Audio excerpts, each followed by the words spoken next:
21장 1절서부터 18절까지의 말씀을 교독합니다. 창세기 21장 1절서부터 18절까지의 말씀 교독하고 말씀 나눕니다. 여호와께서 말씀하신 대로 사라를 돌보셨고 여호와께서 말씀하신 대로 사라에게 행하셨으므로 사라가 임신하고 하나님이 말씀하신 시기가 되어 노년에 아브라함에게 아들을 낳으니 아브라함이 그에게 태어난 아들 곧 사라가 자기에게 낳은 아들을 이름하여 이삭이라 하였고 그 아들 이삭이 난 지 8일 만에 그가 하나님이 명령하신 대로 할례를 행하였더라. 아브라함이 그의 아들 이삭이 그에게 태어날 때에 백세라. 사라가 이르되 하나님이 나를 웃게 하시니 듣는 자가 다 나와 함께 웃으리로다. 또 이르되 사라가 자식들을 전 먹이겠다고 누가 아브라함에게 말하였으리오마는 아브라함의 누경에 내가 아들을 낳아도다 하니라. 아이가 자라매 젖을 떼고 이삭이 젖을 떼는 날에 아브라함이 큰 잔치를 베풀었더라. 사라가 본즉 아브라함의 아들 애굽 여인 하갈의 아들이 이삭을 놀리는지라.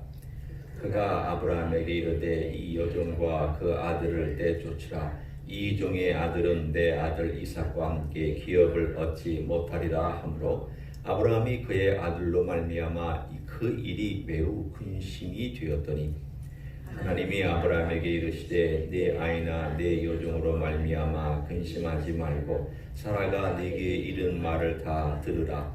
이삭에게서 나는 자라여 내 씨라 부를 것임이라.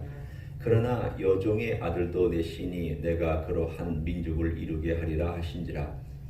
아브라함이 아침에 일찍 일어나 떡과 물 한 가죽 부대를 가져다가 하갈의 어깨에 메어주고 그 아이를 데리고 가게 하니 하갈이 나가서 부엘세바 광야에서 방황하더니 가죽 부대에 물이 떨어진지라. 그 자식은 관목 덤불 아래에 두고 이르되 아이가 죽는 것을 참아 보지 못하겠다 하고 화살 한 바탕 돌이 떨어져 마주 앉아 바라보며 소리를 내어 보니 하나님이 그 어린아이의 소리를 들으셨으므로 하나님의 사자가 하늘에서부터 하갈을 불러 이르되 하갈아 무슨 일이냐 두려워하지 말라. 하나님이 저기 있는 아이의 소리를 들으셨나니 일어나 아이를 일으켜 내 손으로 붙들라. 그가 큰 민족을 이루게 하리라 하시니라. 아멘. 오늘 21장을 보면 좋은 이야기와 또 슬픈 이야기 두 가지가 한꺼번에 등장합니다. 여기 보면 크게 세 대목을 우리가 볼 수 있는데 첫 대목은 아브라함과 사라가 아들을 가지게 된 아주 즐겁고 생에 이만한 복이 어디 있을까 싶은 그런 그 기쁨의 날, 그 얘기가 나옵니다. 두 번째는 하갈이 쫓겨나는 얘기가 나옵니다. 이때 아브라함의 심정이 어떤 것이었을까?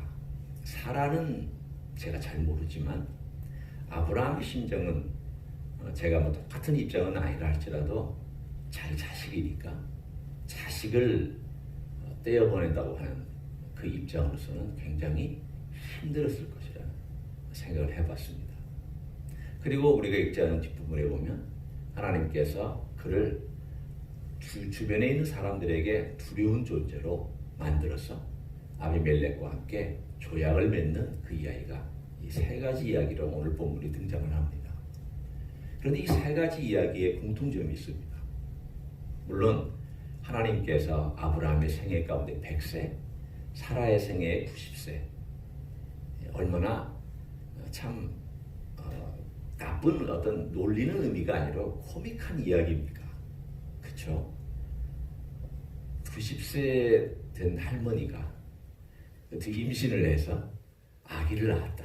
참 어떻게 생각하면 야 이건 해외 토픽감이죠. 그리고 모든 사람들이 다 들을 때마다 신기하다. 뭐 이런 일이 다 있을까? 이런 그런 토픽감입니다. 자신들도 토픽감이었을 거예요. 자신들도 굉장히 이 이야기는 하나님의 능력 외에는 해결할 수 없는 그런 이야기였을 거라는 생각을 해봤습니다. 근데 오늘 여기에 이 아브라함과 사라가 가지고 있는 이 이야기에 가만히 근본이 흐르고 있는 것을 보면 그리고 뒷이야기도 보면 공통점이 동일하게 있습니다. 오늘 여기에 21절에 보면 여호와께서 말씀하신 대로 사라를 돌보셨고 또 여호와께서 말씀대로 사라에게 행하셨으므로 사라가 임신하고 또 하나님이 말씀하신 시기가 되어 노년의 아브라함에게 아들을 낳으니 오늘 정확하게 우리들에게 어떤 패턴을 보여줍니다. 21장의 사건은 인간 편에서는 기쁨이고 기적입니다.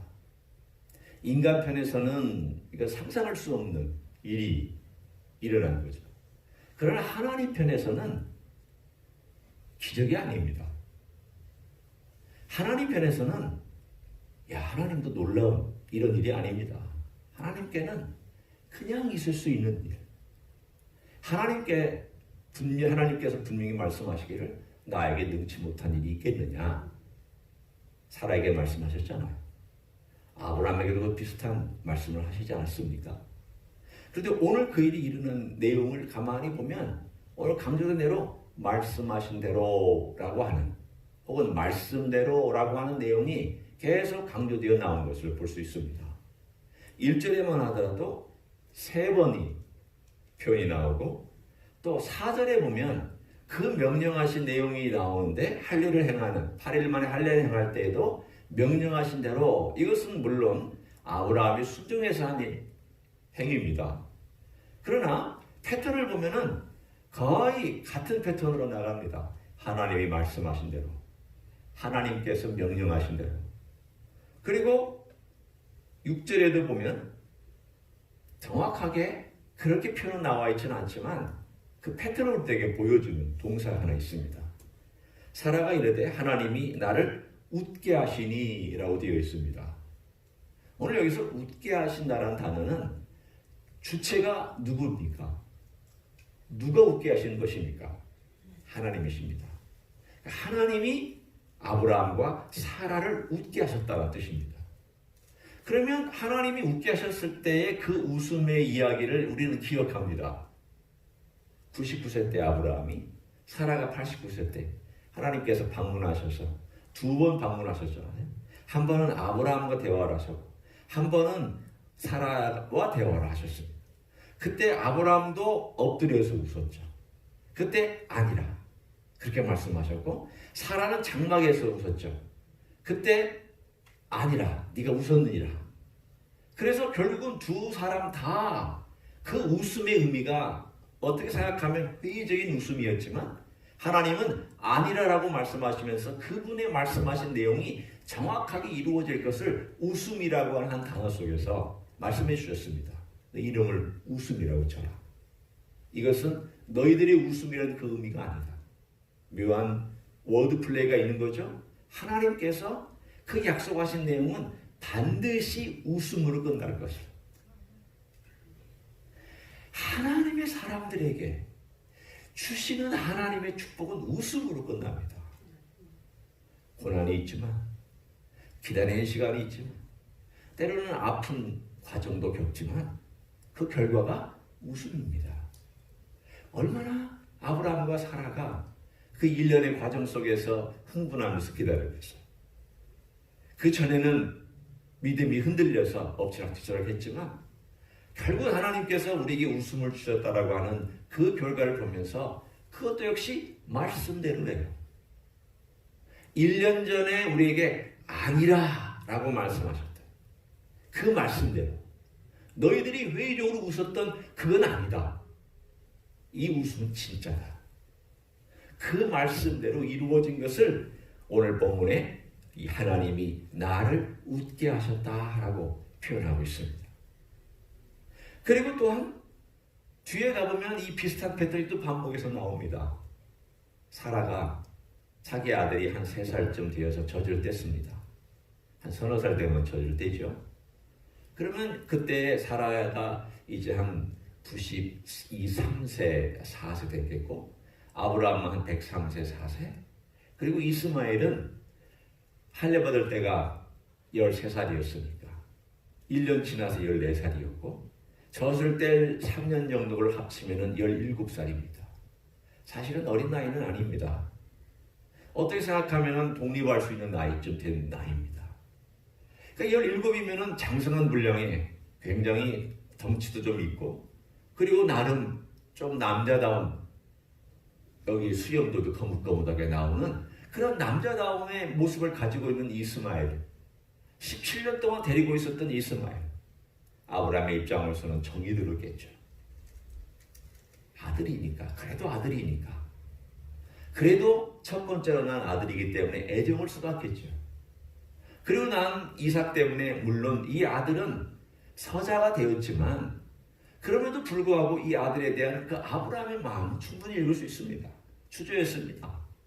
내보내라고 할 때 주저했습니다. 쫓아내라고 왔을 때 주저했습니다. 아브라함이 하나님께 아마도 기도했을 겁니다. 하나님 어떻게 하면 좋겠습니까? 그때에 하나님께서 말씀해 주셨습니다.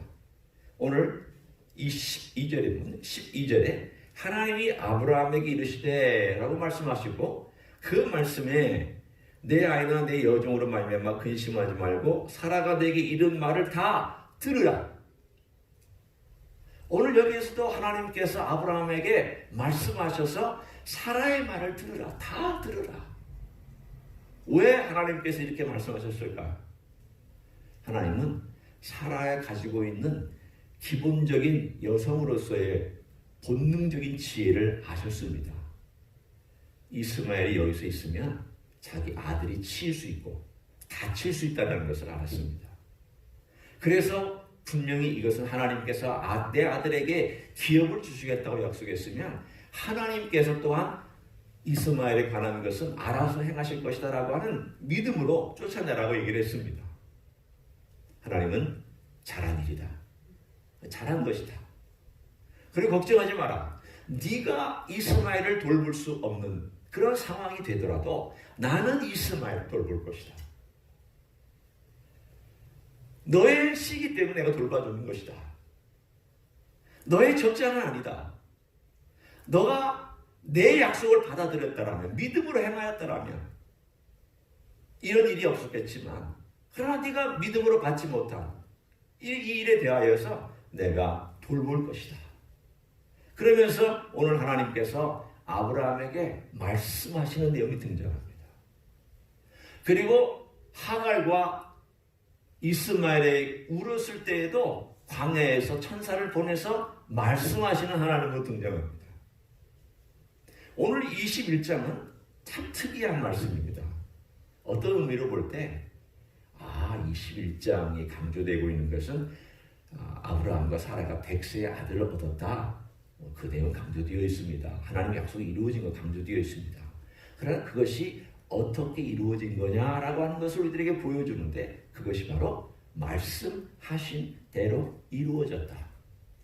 말씀하신 대로 하나님께서 행하셨다. 말씀하신 대로 아브라함이 또 들었다. 말씀하신 대로 하나님께서 그들을 살려주고 인도하신다. 이 말씀하신 대로라고 하는 내용이 강조되어 있습니다. 오늘 우리가 살아갈 수 있는 가장 중요한, 하나님께서 우리에게 주시는 거가 있다 한다면 이 말씀하신 대로라고 하는 이 부분입니다. 우리에게는 창세기 외에도 굉장히 많은 말씀들을 주셨습니다. 아브라함 때는 말씀들이 우리만큼 없었습니다.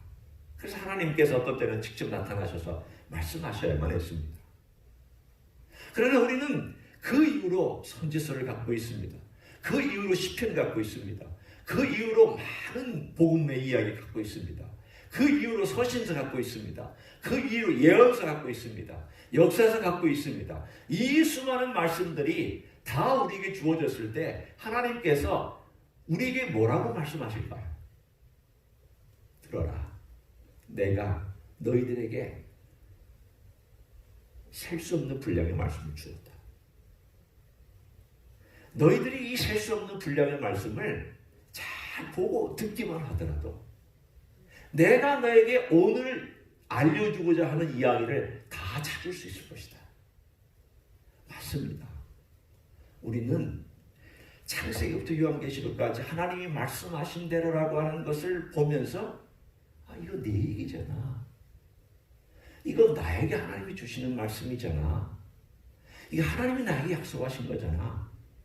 아브라함에게 하나님이 이렇게 행하셨다면, 말씀하신 대로 이루어지고 하나님께서 말씀하신 대로 역사하셨다면, 하나님이 나를 직접 찾아오지 아니하신다 할지라도 성령께서 창세기부터 요한계시록 20장까지 있는 이 모든 말씀들을 다 사용하셔서 나에게 주실 수 있는 거잖아. 성령님이 행하시는 것은 어떤 일일까? 물론 저는 성령께서 이 말씀을 따라서 독특한 말씀을 하실 수 있다고 저는 믿습니다. 그것도 저는 믿습니다. 그러나 성령께서 주로 행하시는 일이 뭘까? 그분의 메인 잡이 뭘까? 예수님 드러나시는 일입니다. 주님께서 창세기 1장부터 요한계시록 22장까지 이 모든 말씀들을 우리 마음속에서 깨닫게 해주시는 일을 하십니다.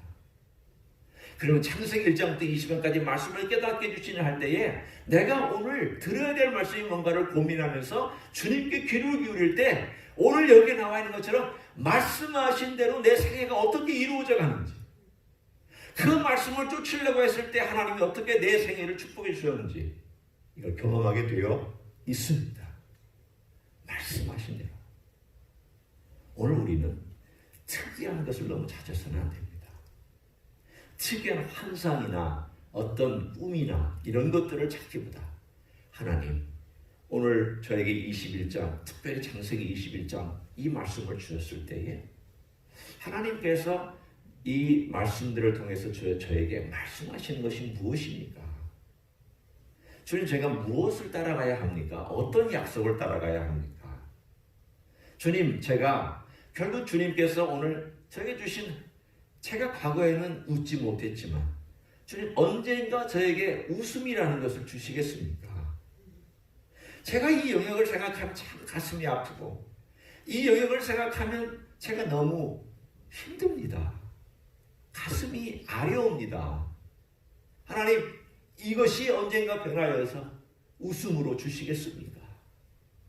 주님은 분명히 티끌과 재와 그리고 우리들의 슬픔과 그리고 죄를 뒤집어 쓴 우리들의 인생의 모습을 화환으로 바꿔주시고 기쁨의 관을 쓰게 해주시고 놀라운 이야기로 바꿔주시겠다고 약속해 주셨는데 언제 이 일을 저에게 이루어 주시겠습니까? 우리의 기도 제목이잖아요. 오늘 하나님께서 21장에 말씀대로 이루어졌다, 말씀대로 행하였다. 얼마나 멋진 표현입니까? 그 멋진 하나님의 이야기가 오늘 그것을 그대로 반영하는 한 동사를 제가 여러분과 두 번째로 나누고 싶습니다. 이게 뭘까요? 자, 1절에 다 나와 있습니다. 1절을 한번 보시죠. 여호와께서 말씀하신 대로 사라를 그 다음 뭐라고 말씀하셨나요? 돌보셨다라고 되어 있습니다. 돌보셨다. 여러분, 돌봤다라는 말은 구약이나 신약이나 종종 등장하는 단어입니다. 이 단어는 방문이라는 단어도 되고요. 이 단어는 개역 성경에는 권고하셨다라고 되어 있습니다. 여러 가지 말로 번역이 되기도 합니다. 방문하셨다, 돌보셨다, 그리고 권고하셨다, 신방한다 이런 뜻이기도 해요. 우리 목사가 예를 들어 가정을 신방할 때는 이런 단어를 쓰면 정확한 단어예요. 그리고 신방하려면 어떻게 해야 될까요? 직접 가야죠. 멀리서 전화로 기도해 줄 수는 있지만 그것은 특별한 경우이고요. 신방이라고 하는 것은 가서 방문하는 것. 그래서 그 방문하는 시간 동안에 함께 삶을 나누고 말씀도 나누고 기도도 같이 하고 거기에서 기도 제목도 듣고 그리고 함께 시간을 보내고 축복하고 하는 그런 시간을 우리는 신방이라고 얘기를 하잖아요. 오늘 여기 그 단어가 거의 그렇게 들어갑니다. 하나님께서 사라의 태가 다친 걸 알고 죽은 거를 알고 하나님께서 능력으로 사라의 태를 열어주심으로 방문해 주신 거예요. 그분의 능력으로 덮어주신 거예요. 특별한 능력으로 하나님께서 덮어주셔서 그 태를 열어주신 거예요. 오늘 여기 쓴 단어는 결국 하나님의 임재라고 하는 영역입니다. 하나님의 임재가 어떻게 드러났느냐? 하나님께서 어떻게 그를 덮어줬느냐? 보통 우리가 임재를 얘기할 때 쓰는 영어의 단어를 쓴다면 upon이라는 단어를 쓰기도 하고 over라는 단어를 쓰기도 해요. over라는 단어는 이렇게 위에 감싸고 있다라는 뜻이고 upon이라는 단어는 이렇게 딱 어떤 사람의 몸에 접촉되어서 위에 있다라는 단어를 쓸 수도 있어요. 하나님의 임재는 이 두 가지가 다릅니다. 이 전체 어떤 영역들을 덮어주기도 하지만 그 임재가 그 사람의 몸에 그 사람의 영혼에 upon 딱 닿아서 위로부터 아래 맞닿아 있는 거예요. 이걸 영어로는 on, upon이라는 단어를 쓰잖아요. 하나님의 임재는 그와 같아요. 죽었던 태, 하나님의 능력이 딱 하고 될 때, 그 능력이 닿을 때 그 죽었던 태가 살아난 거예요. 그러니까 하나님이 특별히 그분의 임재로 덮어준 거예요. 살려준 거예요. 예수님께서 나인성 과부의 아들의 관의 손을 딱 대실 때 그분의 임재가 그 관을 덮고 있는 거예요. 그래서 그분이 말씀하셨을 때 청년아 일어나라 했을 때 일어난 것이 하나님의 임재가 그 청년의 영혼 속에 몸 속에 죽었던 몸 속에 들어가서 그 청년을 다시 살려낸 거죠. 하나님의 임재가 오늘 돌보셨다는 단어로 죽었던 사라의 태를 살려내시고 그로 하여금 잉태하게 하시고 그로 하여금 낳게 해주신 이 모든 것들이 어떤 단어로 되어 있느냐? 하나님께서 그분의 은혜와 능력으로 사라를 덮어주셨다는 뜻이에요. 그게 바로 오늘 본문에 돌보셨다라는 이 단어의 의미입니다. 여러분, 하나님께서 지금 우리를 어떤 식으로 돌보고 계실까요? 자, 우리 이제 우리의 시대로 돌아오고 우리의 이야기로 돌아옵니다. 여러분, 우리는요 upon과 over 정도가 아니에요. 왜 그럴까요? 성령님께서 여러분 안에 계시면 이게 over나 upon 정도일까요? 아니잖아요. inside, within, 내 영혼의 깊숙한 안에 하나님이 계시잖아요. 내 영혼의 깊숙한 안에 내가 어디를 가든 잠을 자든 24시간 평생 동안 내가 예수 그리스도를 믿는 사람이라면 성령께서 내 안에 들어오셔서 나와 함께 하신다면 성령의 임재는 하나님의 임재예요. 하나님의 임재는 예수님의 임재예요. 예수님의 임재는 예수님의 은혜의 임재예요. 은혜의 임재는 능력의 임재예요. 내 안에서 항상 임재하고 있다는 거예요. 그건 단순히 upon이나 over 정도에서 머무는 것이 아니라 내 안에서 항상 임재하고 계시는 하나님이 계시다라고 하는 이 사실이, 이건 아브라함도 경험하지 못했던 기적이에요. 구약의 사람들에게 있어서는 아주 특별한 케이스만 경험했던 기적들이에요. 이 기적이 우리에게는 일상이 되어버린 것이죠. 오늘 하나님께서 우리를 방문해 주셨다고 하는 것은 우리를 날마다 방문해 주고 계세요. 날마다 여기 계세요. 날마다 우리와 함께 동행하고 우리와 함께 교제하기를 원하시고 우리 안에서 머무시고 우리가 때로는 근심할 때에도 같이 근심하시고 죄를 지을 때는 또 그 죄 때문에 근심하시고 우리가 기뻐할 때 같이 기뻐하시고 우리가 즐거워할 때 같이 즐거워하시고 우리가 기도할 때 그 기도를 도와주시고 말없는 탄식으로 우리의 기도 가운데 함께 해주셔서 그 기도하는 가운데 하나님의 영광을 보게 만들어주시는 그 일을 누가 해놓고 계시나? 우리 안에 계시는 하나님의 임재의 영광이신 성령께서 구약의 성도들이 경험하지 못했던 놀라운 것을 우리로 오늘도 경험하게 하여 주실 줄로 믿습니다. 얼마나 놀라운 축복이 우리 가운데 있는지.